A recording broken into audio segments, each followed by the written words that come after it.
സഞ്ചരിക്കുന്ന വാസുദേവൻ ഭഗവാന്മാരെ രക്ഷിക്കട്ടെ. ആര് വാസുദേവനോ എന്തിനാണ് ഇത്രയധികം സംശയിക്കുന്നത്? യദുകുലാലങ്കാരഭൂതനായി വസുദേവപുത്രനായി സത്യഭാമാവല്ലഭനായിരിക്കുന്ന ഭഗവാൻ സ്വാമി ശ്രീകൃഷ്ണനെ തന്നെയാണല്ലോ ഇവിടെ ഭഗവാന്മാരുടെ രക്ഷയ്ക്കായി കൊണ്ട് കൽപ്പിച്ചിട്ടുള്ളത്.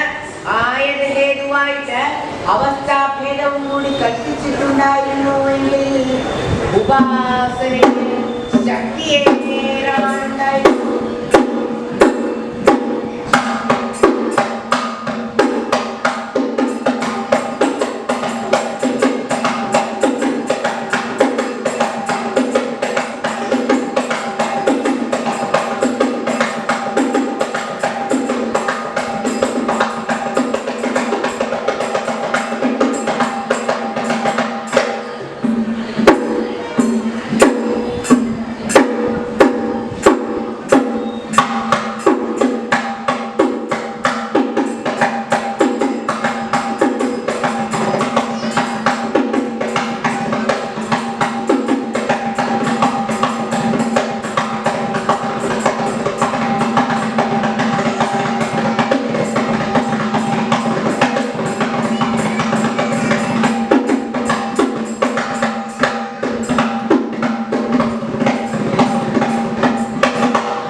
പാഞ്ചാലിയുടെ സ്വയംവരത്തിന് സംഘടിപ്പിച്ചിരിക്കുന്ന ആഘോഷങ്ങളുടെ കഥയില്ലേ, അത് പറഞ്ഞറിയിക്കാൻ സാധിക്കില്ല, അത്രയ്ക്കുണ്ട്. എന്തൊക്കെയാണ് എന്നാണെങ്കിൽ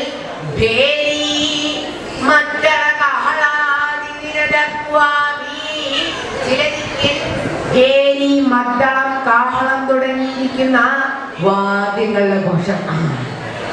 രാജാവ് സ്വയംവരം കേമാവണമെന്ന് വിചാരിച്ച് കേമന്മാരായിരിക്കുന്ന സകല വാദ്യക്കാരെയും അവിടെ ക്ഷണിച്ചു വരുത്തിയിട്ടുണ്ട്. അവര് ഓരോരോ ഭാഗത്തേക്കായിട്ട് നിന്ന് ഇങ്ങനെ അവരവരുടെ പ്രയോഗങ്ങൾ ഇങ്ങനെ നടത്തുന്നുണ്ട്. വാദ്യഘോഷങ്ങളൊക്കെ തുടങ്ങാം എന്ന് പറഞ്ഞാൽ ആദ്യം വരിക ചെണ്ടക്കാരാ. ചെണ്ടക്കാര് വന്ന് സുഹൃതക്ഷയം സുഹൃതക്ഷയം സുഹൃതക്ഷയം. ഇപ്പൊ എവിടെ ഇല്ല ഈ സുഹൃതം. പിന്നെ ഇനിയിപ്പോ എവിടെയും ബാക്കിയുണ്ടെന്നുണ്ടെങ്കിൽ ഇതിന്റെ ശബ്ദം കേട്ടാൽ അതും കൂടി ഇല്ലാതെ കണ്ടാവും. ചെണ്ടക്കാര് വന്നാൽ അപ്പം വഴിയായി കുഴക്കാര് ചെണ്ടക്കാരുടെ മുമ്പിൽ വന്ന്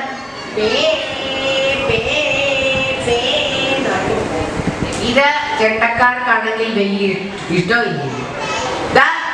ഇതിന്റെ പിന്നിലെവിടെയും പോയി നായാ പോരെ, മുമ്പിൽ തന്നെ വേണോ എന്നൊക്കെ നോക്കി അവസാനം ആ ചെണ്ട ഇങ്ങനെ പൊട്ടിക്കൊണ്ടിരിക്കണ സമയത്ത് ഇതിന്റെ ശബ്ദം എവിടുന്ന അവരുടെ ഇങ്ങനെ താഴോട്ട് നോക്കിയതിന് ശേഷം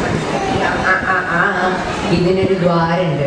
ആ ദ്വാരത്തിൽ കൂടെ ആ ശബ്ദം വരണേന്ന് എല്ലാരും കൂടി ആ ദ്വാരം കൊണ്ട് അടച്ചാൽ ഇതിന്റെ ശബ്ദം ഇല്ലാതെ കണ്ടാവുമെന്ന് മനസ്സിലാക്കിയിട്ട് ചെണ്ടക്കാര് സുഹൃതക്ഷയം സുഹൃതക്ഷയം സുഹൃതക്ഷയം സുഹൃതക്ഷയം എന്നങ്ങോട്ട് കയറുമ്പോഴേക്കും പുഴക്കാർക്ക് മനസ്സിലായി എന്റെ ശബ്ദം ഇല്ലാണ്ടാക്കാൻ വേണ്ടിട്ടല്ലേ.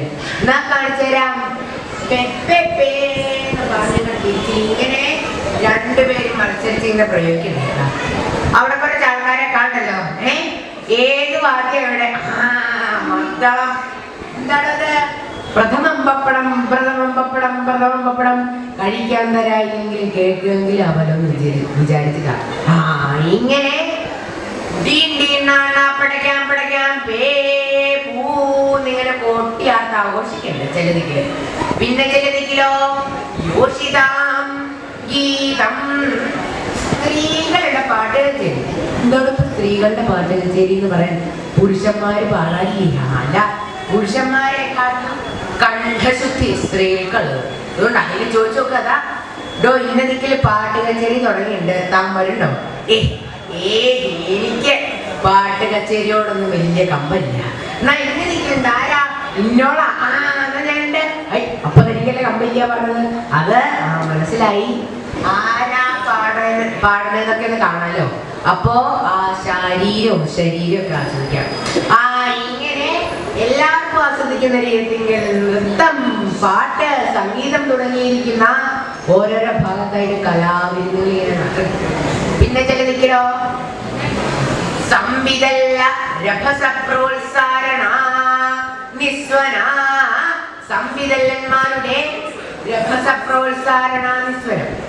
കാഞ്ചികീയന്മാരെ തിക്കും തിരക്കൊഴിക്കുന്ന ശബ്ദം. പാഞ്ചാല മഹാരാജാവ് തന്റെ പുത്രി പാഞ്ചാലിയുടെ സ്വയംവരത്തിന് സകല ആൾക്കാരെ ക്ഷണിച്ചു വരുത്തിയിട്ടുണ്ട്. അവര് ഓരോരോ ഭാഗത്തു നിന്നായിട്ട് വിശേഷപ്പെട്ടിരിക്കുന്ന ആഭരണങ്ങള്, വസ്ത്രങ്ങൾ ഇവയൊക്കെ ധരിച്ച് വിശേഷപ്പെട്ടിരിക്കുന്ന വാഹനങ്ങളിലൊക്കെ കയറി അവിടുന്ന് ഇവിടുന്ന് സൈന്യങ്ങളോട് കൂടിയിട്ട് വരുന്നു. എല്ലാവരും കൂടി ആ നാൾക്കൂട്ടപ്പെരുവിന് ഇങ്ങോട്ട് എത്താൻ സമയത്ത് അവിടുന്ന് വരുന്ന ആൾക്കാരെ, ഇവിടുന്ന് വരുന്ന ആൾക്കാർ, ഇവിടുന്ന് അങ്ങോട്ട് പോകുന്ന ആൾക്കാർ എല്ലാവരും കൂടി അവിടെ കിടന്നോട് തിരക്കുന്നല്ലോ. സ്ത്രീകളാണെങ്കിൽ സർവാഭരണ സമലങ്കൃതമായി കക്കണ്ടം വാഴ വെച്ചിട്ട് ഇക്കണ്ട് ചേരുവെച്ചിട്ടൊക്കെ വരുന്നത്. എല്ലാവരും കൂടി അവിടെ കിടന്നൊരു തിരക്കൽ അങ്ങോട്ട് തിരക്കുക. ഇതൊക്കെ അങ്ങനെ വന്നിട്ടൊന്നുമല്ല, തിരക്കാനായിട്ട് വന്നിരിക്കുകയാണ് ഇങ്ങനെ. അപ്പൊ ആ തിരക്കൊക്കെ നിയന്ത്രിക്കാൻ വേണ്ടിയിട്ട് സംവിതല്ലന്മാരെ, കാഞ്ചിതീയന്മാരെ ആ രാജാവ് അവിടെ നിർത്തിയിട്ടുണ്ട്. അവര് എല്ലാരെയും വേണ്ട വിധം അങ്ങോട്ട് പറഞ്ഞേക്കൂ, അങ്ങോട്ട് പോകുന്നൊക്കെ പറഞ്ഞ അവരെ പറഞ്ഞേക്കണമായിട്ട് ശ്രദ്ധിക്കണം. സംവിതല്ല രഭസ പ്രോത്സാരണ നിസ്വന. സംവിതല്ലന്മാരുടെ രഭസ പ്രോത്സാരണ. കാഞ്ചിതീയന്മാരെ തിക്കും തിരക്കൊഴിക്കുന്നതായിട്ടുള്ള ശബ്ദം ചിലതിക്കലും കേൾക്കും. പിന്നെ ചിലതിക്കലോ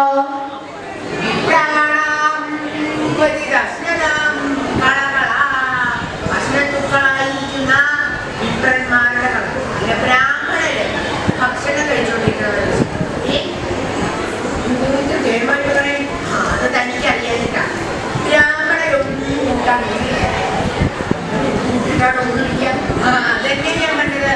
അവരൊന്നും കിട്ടിയില്ലെങ്കിൽ അവരില്ല ഇതെന്നാ തുടങ്ങായിക്കോടെയോട് തുടങ്ങിയില്ലെങ്കിൽ അവിടെ ഇരിക്കും. ഇന്ന് കഴിഞ്ഞിട്ട് കഴിഞ്ഞെന്ന് വെച്ചാൽ കിടന്നിട്ട് കേടുവന്നാലും സമയത്ത് ആനയ്ക്കെല്ലാം ഒരു പോലും പോവാൻ സ്ഥലമില്ലാതിരിക്കുന്ന സമയത്ത് ഒരാനയോട് വന്ന് ആന ശരിക്കും.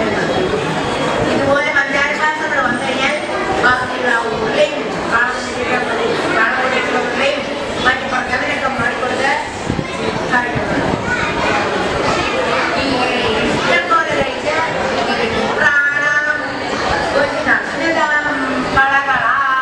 ഭക്ഷണത്തുക്കളായിരിക്കുന്ന വിപ്രന്മാരുടെ കളകൾ. ബ്രാഹ്മണര് ഭക്ഷണം കഴിച്ചുകൊണ്ടിരിക്കുന്നതായിട്ടുള്ള ശബ്ദം പിന്നെ ചിലതിലോ ഗംഭീര കുംഭീശ്വര പ്രധ്വാനക്കൊലിൽ. ഗംഭീരന്മാരായിരിക്കുന്ന കുംഭീശ്വരന്മാരുടെ പ്രധ്വനമാണ്. നല്ല തലേക്കെട്ടൊക്കെ കെട്ടിച്ച് നിർത്തിയിരിക്കുന്ന ആനകൾ. ഒരു ഉത്സവമായി കഴിഞ്ഞെന്ന് വെച്ചാൽ എന്ത് വേണം? ആന വേണം. ആന ഇല്ലാന്നുണ്ടെങ്കിൽ എന്താ ശരിയാവില്ല. ഒരു ഉത്സവമാണെന്ന് തോന്നില്ല. ഏതാന ആനയെ കൊണ്ടാണ് ഇപ്പൊ പലരും എന്താ ഇതൊക്കെ അഭിപ്രാന്തമാരാൻ തോന്നുന്നത്. എന്തായാലും വേണ്ടില്ല, എല്ലാവർക്കും ആസ്വദിക്കുന്ന രീതിയിൽ ആനകളെ അങ്ങനെ നിർത്തിയിട്ട് അവര് ഓരോരോ ശബ്ദമൊക്കെ പുറപ്പെടുവിച്ച് ഇങ്ങനെ അവിടെ നിൽക്കുന്നു. ആ ഇങ്ങനെ ചില ദിക്കിൽ വാദ്യഘോഷങ്ങളുടെ ശബ്ദം, ചില ദിക്കിൽ സ്ത്രീകളുടെ പാട്ട് കച്ചേരി, ചില ദിക്കിൽ സംവിധാനന്മാര് തിക്കും തിരക്കൊഴിക്കണതായുള്ള ശബ്ദം, ബ്രാഹ്മണര് ഭക്ഷണം കഴിച്ചുകൊണ്ടിരിക്കണതായുള്ള ശബ്ദം, ആനകൾ പുറപ്പെടുവിക്കണതായുള്ള ശബ്ദം. ഇങ്ങനെ ഉത്സവോദയ മഹാഘോഷ കഥം കഥ്യതേ. ഉത്സവോദയ മഹാഘോഷം ഇങ്ങനെ കഥിക്കപ്പെടുന്നു. ആ പാഞ്ചാല മഹാരാജാവ് തന്റെ പുത്രിയായിരിക്കുന്ന പാഞ്ചാലിയുടെ സ്വയംവരത്തിന് സംഘടിപ്പിച്ചിരിക്കുന്ന ആ ആഘോഷങ്ങളുടെ കഥയുണ്ടല്ലോ, അത് പറഞ്ഞറിയിക്കാൻ സാധിക്കില്ല. രാജാവ് അവിടെ സകല ആൾക്കാരെയും ക്ഷണിച്ചു വരുത്തില്ല. അവര് ഓരോരോ ഭാഗത്തേക്കായിട്ട് നിന്ന് എനിക്ക് കിട്ടണം പാഞ്ചാലിയെ, എനിക്ക് കിട്ടണം പാഞ്ചാലിയെ എന്നൊക്കെ വിചാരിച്ചാണ് ഇങ്ങനെ നിൽക്കുന്നത്. ആ സമയത്തിങ്കൽ ഭക്തവത്സലനായിരിക്കുന്ന ഭഗവാൻ സ്വാമി ശ്രീകൃഷ്ണൻ സത്യഭാമാ സമേതനായിട്ട് പാണ്ഡവന്മാർക്ക്